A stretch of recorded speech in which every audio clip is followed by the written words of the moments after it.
Well, guys, it's almost time.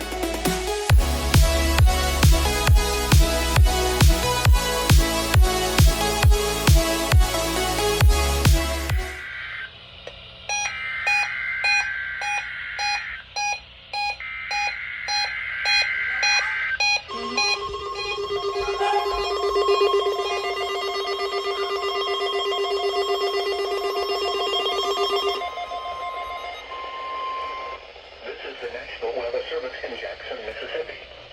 The preceding signal was a test of the weather radio warning alarm device. During potentially dangerous weather situations, specially built receivers can be automatically activated by the signal to warn of the impending hazard.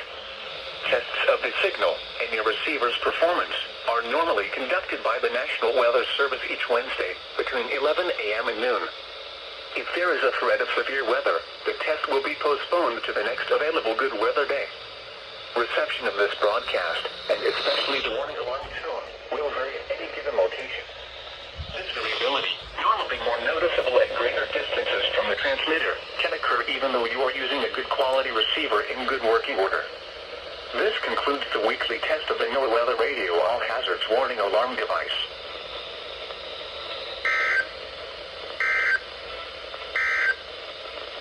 Here's the latest tropical cyclone update at 11 a.m.